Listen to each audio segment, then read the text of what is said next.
Hello friends, super കൺമണി സീരിയലിൻ്റെ latest episode റിവ്യൂയിലേക്ക് എല്ലാ കൂട്ടുകാർക്കും സ്വാഗതം. അങ്ങനെ കണിയോടായിട്ട് കൃഷി സംസാരിക്കുകയാട്ടോ ചെയ്യുന്നത്. അമ്പലത്തിൽ വെച്ച് തന്നെ, അതായത് എൻ്റെ ഒരു പടം കൺമണി വരച്ചു തരുമോ എന്ന് ചോദിക്കുകയാണ്. സർ നല്ലൊരു ഫോട്ടോ എനിക്ക് തന്നിട്ടുണ്ടെങ്കിൽ ഞാൻ വരച്ചു തരാമെന്നും, അല്ലാതെ കൺമണിക്ക് എൻ്റെ ഫോട്ടോ വരയ്ക്കാനായിട്ട് സാധിക്കില്ലേ, മനസ്സിലുള്ള എൻ്റെ രൂപം അങ്ങ് വരച്ചു തന്നാൽ മതി കൺമണി എന്നൊക്കെ പറഞ്ഞ് കൃഷി അങ്ങോട്ട് പോവാട്ടോ. അപ്പോഴത്തേന് കൺമണി ആലോചിച്ചുകൊണ്ട് നിൽക്കുന്നുണ്ട്.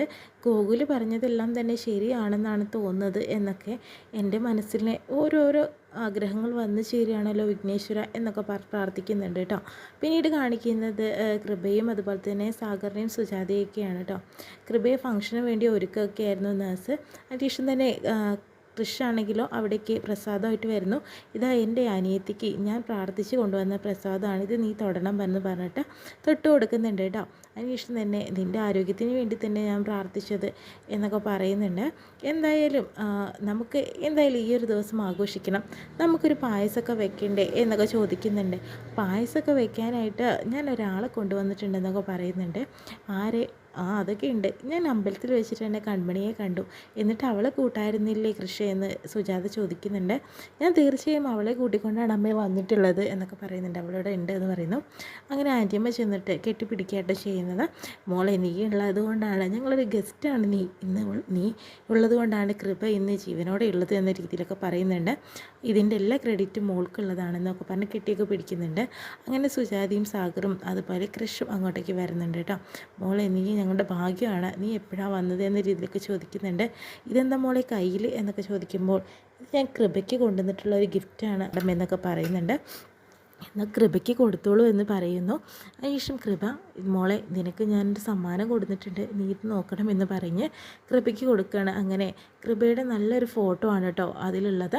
അത് കാണുമ്പോഴത്തേനും കൃപയ്ക്കും നല്ല സന്തോഷമുണ്ട്. അവിടെ നിൽക്കുന്ന എല്ലാവർക്കും വളരെ ഇഷ്ടപ്പെടുന്നുണ്ട് കേട്ടോ. കൺമണി മിടുക്കിയാണെന്നുള്ള രീതിയിൽ പറയുന്നുണ്ട്. എന്തായാലും നമ്മുടെ ചീഫ് ഗസ്റ്റ് വന്നതല്ലേ, എന്തായാലും നമുക്കിന്നൊരു മധുരമൊക്കെ ഉണ്ടാക്കണം, കൃപയുടെ ഈ ആഘോഷം എല്ലാവർക്കും പങ്കെടുക്കണം എന്നൊക്കെ ആൻറ്റിയമ്മ പറയുന്നുണ്ട്. ഞങ്ങൾക്ക് പോയിട്ട് പായസം ഉണ്ടാക്കട്ടെ എന്ന് പറയുന്നു. ആൻറ്റിയമ്മയും അമ്മയൊന്നും പായസം ഉണ്ടാക്കാൻ നിൽക്കേണ്ട, കൺമണി തന്നെ പായസം ഉണ്ടാക്കും. ഒന്നും പറയാതിരിക്കാൻ വയ്യ, നിങ്ങൾ അമ്പലത്തിൽ പോയിരുന്ന 2 ദിവസം ഉണ്ടല്ലോ, കൺമണിയാണ് ഇവിടുത്തെ ആഹാരമെല്ലാം ഉണ്ടാക്കിയിട്ടുണ്ടായിരുന്നത്. എന്ത് രസമായിരുന്നു അത് കഴിക്കാനായിട്ട്, ആ രുചി നാവിൽ നിന്ന് പോയിട്ടേ ഇല്ല. ഇന്ന് കൺമണി തന്നെ പായസം ഉണ്ടാക്കിയാൽ മതി.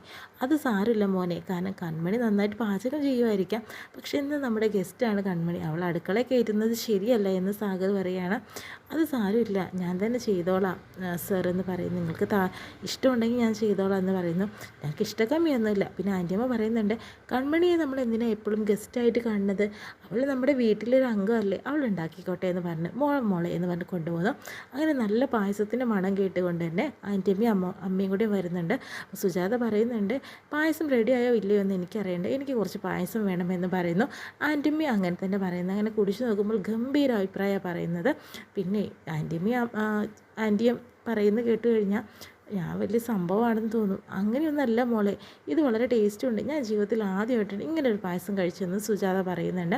ഞാനിത് കൃഷിനും അതുപോലെ തന്നെ സാറിന് കൊണ്ടേ കൊടുക്കട്ടെ, ചെല്ല് കൊണ്ടേ കൊടുക്ക്, സാഗറിന് ഷുഗറാണ്, കുറച്ച് കൊടുത്താൽ മതി എന്ന് പറയുന്നു. ഇന്ന് കുടിക്കട്ടെ സുജു എന്ന് പറയുന്നുണ്ട് ആൻറ്റിയമ്മയും സുജാതയും കൂടി പറയുന്നുണ്ട്. കൺമണി കല്യാണം കഴിക്കാൻ പോകുന്ന വരുണിൻ്റെ വീട്ടുകാരുടെ ഭാഗ്യമാണ് ഇതൊക്കെ എന്ന് പറയുന്നു. ശരിയാന്ന് പറയുന്നു. അങ്ങനെ സാഗറിന് കൊണ്ടേ കൊടുക്കണം പായസം. സർ പായസം എന്ന് പറഞ്ഞു കൊടുക്കുന്നുണ്ട്. കൃഷി പറഞ്ഞതിൽ ഒട്ടും തെറ്റില്ല മോളെ, അടിപൊളിയായിട്ടുള്ള പായസം, ഇന്നേ വരെ ഞാൻ അത് കുടിച്ചിട്ടില്ല എന്ന് പറയുന്നു. ഗംഭീരമായിട്ടുണ്ട്. വരയ്ക്കുന്ന കാര്യത്തിൽ മാത്രമല്ല പാചകത്തിലും കൺമണി സൂപ്പറാണല്ലോ എന്ന് പറയുന്നു. അതിന് കൃഷ്ണ അങ്ങോട്ടേക്ക് വരുന്നു. ഞാൻ പറഞ്ഞതല്ലേ കൺമണിയുടെ പാചകം അതിഗംഭീരം തന്നെയാണെന്ന് പറയണം. മോനെ ഞാനിപ്പോൾ വരാൻ പറഞ്ഞിട്ട് പോകുന്നു. പിന്നെ കൃഷ്ണന് പായസം കൊടുക്കുക കേട്ടോ ചെയ്യുന്നത്. കൺമണി വളരെ നന്നായിട്ടുണ്ട്, കൺമണി എൻ്റെ അഭിപ്രായം കേൾക്കാൻ വേണ്ടി കാത്തു നിൽക്കുകയാണല്ലേ എന്ന് പറയുന്നു. ഇതിൽ കൂടുതലൊന്നും പറയാനില്ല, കൺമണി സൂപ്പറായിട്ടുണ്ട്. പിന്നെ കൺമണിക്ക് ഞാനൊരു കാര്യം പറയട്ടെ, കൺമണി എല്ലാം ചെയ്യുന്നതിന് ഞങ്ങൾക്ക് ഒരുപാട് ഉപകാരങ്ങളാണ് മാത്രമാണ് ചെയ്തു തന്നിട്ടുള്ളത്, എല്ലാത്തിനും നന്ദിയുണ്ട് കേട്ടോ എന്നൊക്കെ പറയാം കേട്ടോ ചെയ്യുന്നത്. സർ എനിക്കങ്ങനെയൊന്നുമില്ല, ഞാൻ ഈ വീട്ടിന് വേണ്ടി എന്തൊക്കെയാണ് എൻ്റെ കടമയും കൂടെ അല്ലേ ഈ വീടിന് വേണ്ടി ചെയ്യേണ്ടതെന്നൊക്കെ പറയുന്നുണ്ട് കേട്ടോ. പിന്നെ എനിക്ക് കൺമണിയോടായിട്ട് ഒരു കാര്യം പറയാനുണ്ടെന്നൊക്കെ പറയുമ്പോഴത്തേനും പെട്ടെന്ന് സുജാത അങ്ങോട്ടേക്ക് വരുന്നു. മോനെ മാനസയും അമ്മയൊക്കെ വന്നിട്ടുണ്ടെന്ന് പറയുന്നു. അവരെന്തിനാണ് ഇപ്പോൾ വന്നിരിക്കുന്നത്, നീ അങ്ങോട്ട് ചെല്ല്, നീ എനിക്ക് വാക്ക് തന്നിട്ടുള്ളതാണ് കേട്ടോ, അത് മറക്കാൻ നിൽക്കരുത് എന്ന് പറയുന്നുണ്ട്. ഞാൻ പൊയ്ക്കോളാം അമ്മയെന്ന് പറയുന്നു. അങ്ങനെ പായസം വിഷമത്തോടു കൂടി കൺമണിയുടെ പ്ലേറ്റിൽ വെച്ചിട്ട് അങ്ങനെ കൃഷ് അവരുടെ അടുത്തേക്ക് പോകുന്നു കേട്ടോ. മാനസയും അമ്മയും കൂടി കൃപയ്ക്കൊരു സമ്മാനമൊക്കെ ആയിട്ടാണ് വന്നിരിക്കുന്നത്. ഇതെന്താ, ഈ പടം ആര് വരച്ചത്, ഏത് സ്റ്റുഡിയോയിൽ പോയി ചെയ്യിപ്പിച്ചതാണ് അങ്കിൾ എന്ന് ചോദിക്കുന്നു. ആ സ്റ്റുഡിയോ അല്ലേ ഇവിടെ നിൽക്കുന്നത് കൺമണി. മാനസിക്ക് കൺമണിയെ കാണുമ്പോൾ അത്ര വലിയ താല്പര്യമൊന്നുമില്ല. പിന്നെ തന്നെ ആ ഫോട്ടോ നോക്കുമ്പോൾ എങ്ങനെയുണ്ട് മോളെ എന്ന് ചോദിക്കുക സാഗർ. വലിയ കുഴപ്പമില്ല, അത് പിന്നെ നിനക്ക് ഫോട്ടോ നോക്കി വല്ല മനസ്സിലായിട്ട് വേണ്ടേ മാനസി എന്ന് പറഞ്ഞ് കൃഷി കളിയാക്കുന്നുണ്ട്. അല്ല, ഞാൻ എൻ്റെ അഭിപ്രായം പറഞ്ഞെന്നുള്ളൂ, നന്നായിട്ട് തന്നെ ഉണ്ടെന്ന് പറയുന്നു. അങ്ങനെ മാനസയുടെ അമ്മ ആ ഫോട്ടോ വാങ്ങുന്നുണ്ട് കേട്ടോ. ഈ ഒരു സൈഡ് നന്നായിട്ടില്ല എന്നൊക്കെ പറയുന്നുണ്ട്. അത് ആൻറ്റിക്ക് ഫോട്ടോയെക്കുറിച്ചൊന്നും അല്ലെങ്കിൽ ഒരു പടം വരച്ചതിനെക്കുറിച്ചൊന്നും അറിയാത്തതുകൊണ്ടാണെന്ന് പറഞ്ഞ് വാങ്ങിക്കുന്നു കേട്ടോ. അതിനുശേഷം മോളെ ഇത് ഞങ്ങളുടെ ഗിഫ്റ്റാണെന്നൊക്കെ പറഞ്ഞിട്ട് മാനസ കൊടുക്കുകയാണ് കേട്ടോ ചെയ്യുന്നത്. അതിനുശേഷം തന്നെ പിന്നെ ആൻറ്റിയമ്മ പറയുന്നുണ്ട്, പിന്നെന്താ കൃപ മോളെ, കുറച്ച് ദിവസം കൂടി കഴിഞ്ഞാൽ നിനക്കൊരു ഏടത്തിയമ്മ ഇവിടേക്ക് വരും, മാനസ സ്ഥിരമായിട്ട് ഇവിടെ ആയിരിക്കും എന്ന് പറയണം. അപ്പോൾ കൃഷി പറയുന്നുണ്ട്, മാനസ് എന്താ ബാംഗ്ലൂരിൽ ജോലി നിർത്തിയിട്ട് ഇങ്ങോട്ടേക്ക് വരാനായിട്ട് പോകുന്നു. എടാ നീ ഒന്നും അറിയാത്ത പോലെ സംസാരിക്കില്ലേ കേട്ടോ, നിങ്ങളുടെ വിവാഹത്തെ കാര്യങ്ങളാണ് ഞാൻ പറഞ്ഞുകൊണ്ടിരിക്കുന്നത്. കുറച്ച് കഴിഞ്ഞാൽ അവളുടെ ഏടത്തിയമ്മയായിട്ട് അവളുടെ കൂടെ എപ്പോഴും മാനസ ഉണ്ടാവുമല്ലോ, ഞാൻ അതല്ലേ പറഞ്ഞുകൊണ്ടിരിക്കുന്നത് എന്നൊക്കെ പറയാട്ടോ ചെയ്യുന്നത്.